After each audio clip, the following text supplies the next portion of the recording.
a Skype song? We were. What's going on? How are you? How are you doing? Oh my gosh, I'm good now. I mean, I had to battle the old COVID, but I'm feeling so much better now. So that's good. And after you and Jason now recovered, thankfully, from COVID, how are you feeling? Like, how did all of this take us back to that whole ordeal that you guys had to go through right before Christmas? Because, as Roz said, the two of you were being so safe the entire time.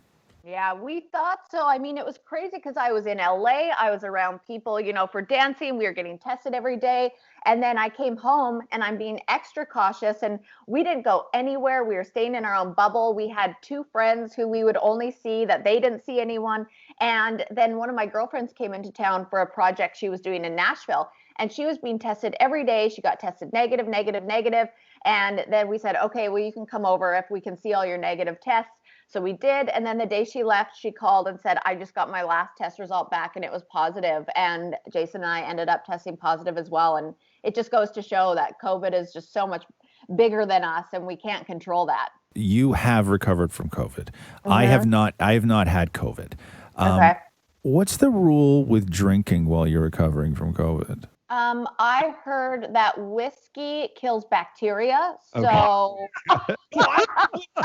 Seriously? Okay. What else?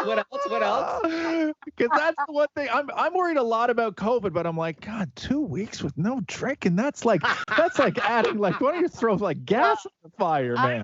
I'm telling you, when you have it, you don't want it. But I think I'm all about balance.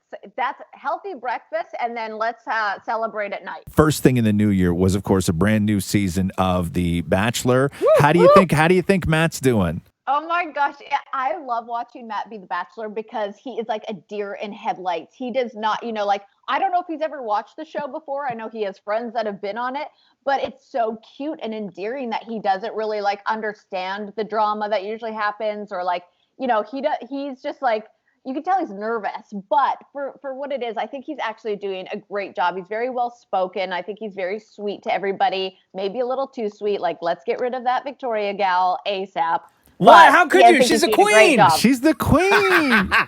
You know what it's like on this show. So watching this week's episode, here's what I got out of that show, and you tell me if this is possibly the case.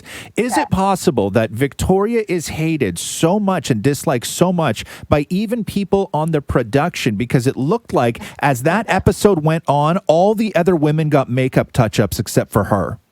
Oh, good point. Wow. She's like, God, I'm going to use that fact in my next podcast.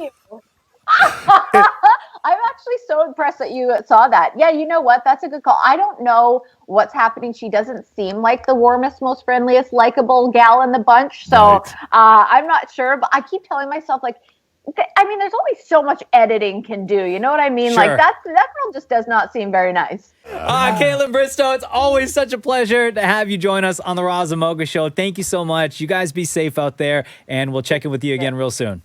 Thanks so much. Good to talk to you guys.